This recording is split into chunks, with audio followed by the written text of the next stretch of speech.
Une année syndicale riche en actions, une année difficile pour les agriculteurs sur différents dossiers. Nous étions là pour vous défendre. Retour en images.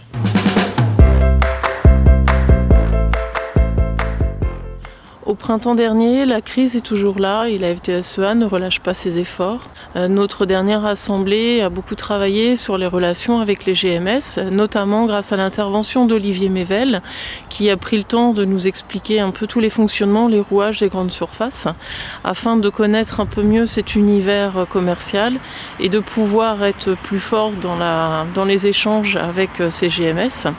Ce qu'il ne faut pas oublier quand même, c'est que la FDSEA est restée très présente sur le suivi des tarifs, parce que la première victime de cette guerre des prix qui s'acharne, ça reste l'agriculteur. De son côté, la section port a travaillé sur la provenance des produits et sur l'étiquetage des marchandises. La FDSEA a travaillé sur des solutions de sortie de crise. Le fonds porcin a été mis en place avec l'idée de faire payer la GMS.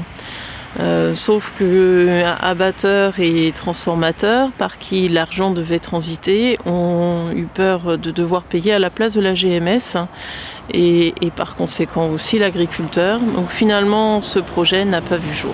C'est dommage que cette solution n'ait pas pu s'appliquer en France, comme en Belgique par exemple, parce que ça permet de faire travailler tous les maillons de la chaîne alimentaire. Et si ça ne se passe pas comme ça en France, c'est peut-être aussi parce que le déséquilibre est trop fort entre les différents intervenants. Malgré tout, le combat sur le manger français et l'étiquetage est en passe de réussir, notamment avec la mise en place du décret. L'étiquetage des produits transformés va dans le bon sens. Maintenant, c'est à nous de nous battre pour faire entrer les produits français dans la restauration hors domicile. De retard en avance remboursable, la PAC, autre composante du revenu agricole, a mis les nerfs à vif des agriculteurs, mais aussi de leur trésorerie. Toujours dans l'accompagnement, la FDSEA est toujours là pour aider l'agriculteur aussi bien dans l'information au travers de la lettre hebdo, mais aussi dans les différentes déclarations sur les dossiers. D'ailleurs, la FDSEA propose de faire les déclarations PAC. Et avec des règles qui évoluent de jour en jour, c'est un accompagnement indispensable. Pour conclure mon intervention sur ce premier trimestre, il me reste encore 2 points à voir avec vous. Tout d'abord, la section des anciens, ils se retrouvent une fois sous un aspect plus convivial avec une visite le matin et l'après-midi, ils travaillent sur un sujet en particulier. Cette année, il était question des PLU, des plans locaux d'urbanisation. Et enfin, le congrès des producteurs de moutons à Saint-Malo apparaît comme un événement positif dans cette période compliquée. Et c'est toute une équipe dynamique qui s'est mobilisée pour mettre en place ce congrès, pour cette filière dynamique et porteuse d'avenir pour la Bretagne.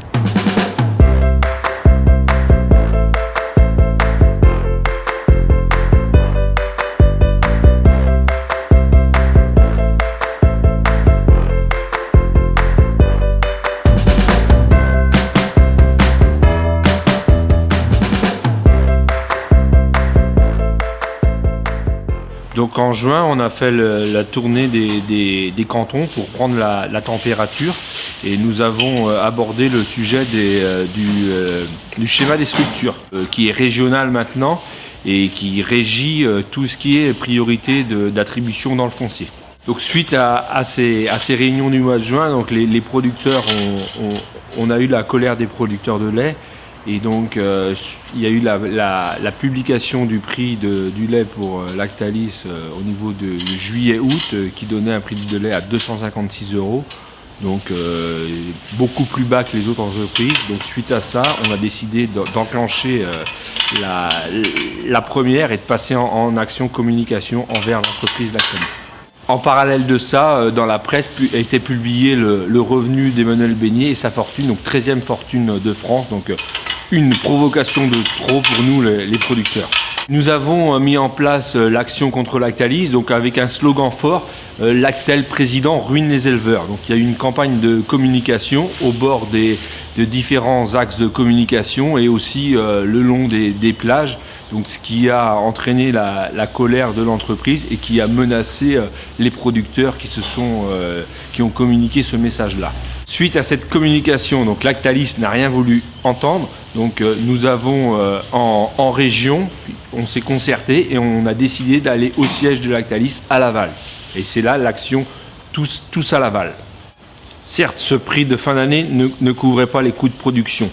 Mais néanmoins, la pression syndicale a permis à Lactalis de revenir sur un prix de marché. On a pu voir que grâce à la mobilisation forte du syndicat qui n'a pas cédé, a permis de débloquer la situation de Lactalis. Ensuite, nous avons pu mettre la pression à différents endroits, notamment auprès des coopératives. Comme chaque année, juillet rime avec le Tour de France, donc la troisième étape passait dans notre département d'Ille-et-Vilaine, sur l'est du département. Ça a permis aux agriculteurs du canton d'Argentré et du Plessis de montrer la fierté qu'ils ont à nourrir la population. Ça a été l'occasion de communiquer positivement sur le métier et de passer aussi un temps convivial entre nous.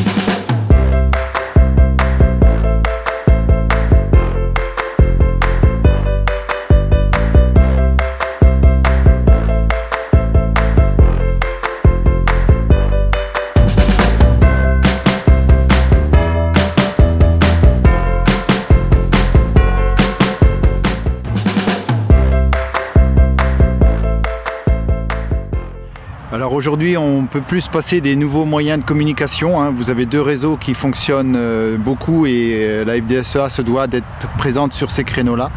Donc il y a Facebook et il y a Twitter. Facebook, il y a déjà beaucoup de personnes qui viennent consulter, c'est alimenté très régulièrement.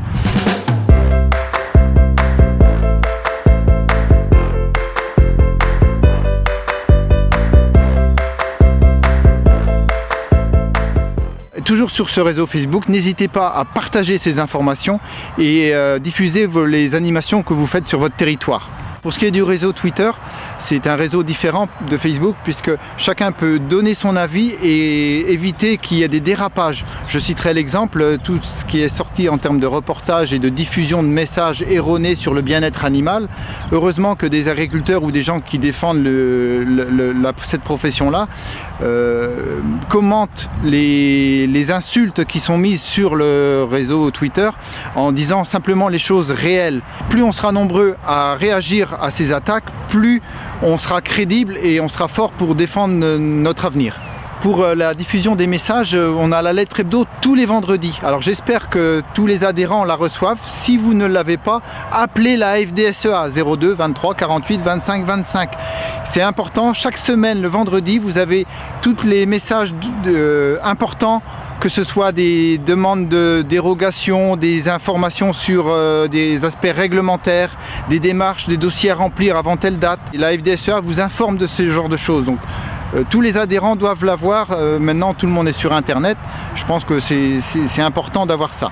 Pour ce qui est des employeurs de main-d'œuvre, vous avez une information qui s'appelle le B-Mail, qui vous informe également des changements en termes de réglementation sur les cotisations, sur la législation par rapport aux salariés.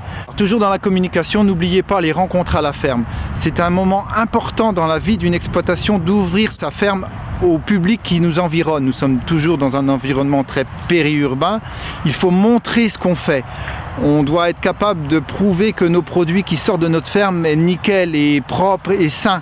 Si on consomme ces produits-là, c'est qu'on y croit. Donc ouvrons nos fermes. Aujourd'hui, on cherche des fermes pour le 24 septembre 2017. Alors ouvrez vos fermes, faites une animation avec votre chambre syndicale locale, invitez vos élus. C'est la crédibilité de votre métier qui est en jeu. Enfin, vous avez les fermes ouvertes. Les fermes ouvertes, c'est l'ouverture d'une exploitation aux enfants.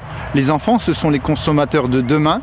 Quand on pose la question à un enfant d'où vient le lait, il nous répond assez souvent, il vient de la brique. Donc le but, c'est de traire une vache devant cette classe d'école et au moins il verra d'où vient ce lait. Et on peut le faire avec un élevage de porcs, avec un élevage de volailles, de veaux, etc. Allez voir l'école de votre village et proposez-leur une ferme ouverte. La FDSEA vous aidera en termes de support, en termes de documents, en termes de briefing avec l'enseignant. Ouvrez vos fermes.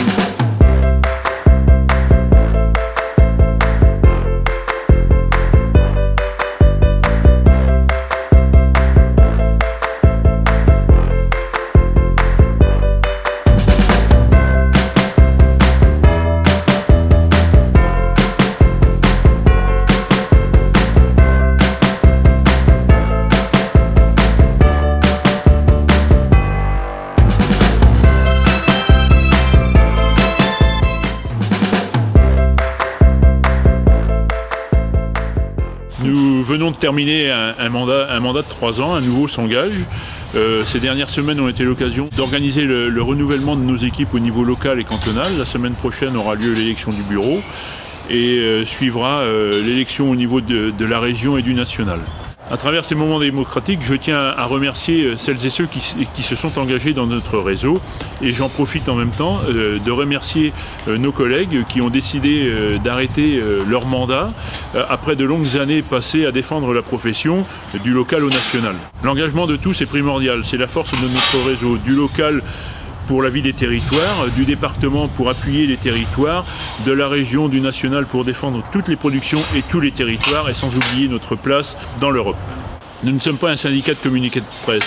Chez nous, le débat a lieu. Il est ouvert, franc, parfois rude. Nous l'avons également avec les plus jeunes, c'est-à-dire les JA. Et j'invite tout particulièrement mes collègues à avoir systématiquement le débat et les échanges avec les JA. C'est l'avenir. Ces débats ont toujours la même ambition. Défendre les intérêts de tous. Pas de corporatisme, pas de démagogie.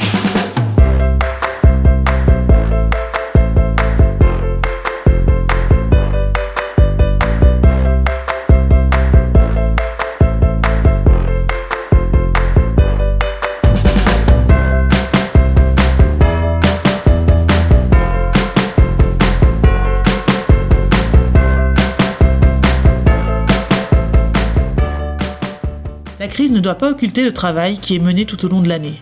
Depuis 70 ans, la FDSEA d'Ille-et-Vilaine vous accompagne sur les dossiers stratégiques pour l'agriculture comme au quotidien. Nous sommes encore présents aujourd'hui, plus résolus et modernes que jamais, pour dessiner l'avenir de l'agriculture bretonne.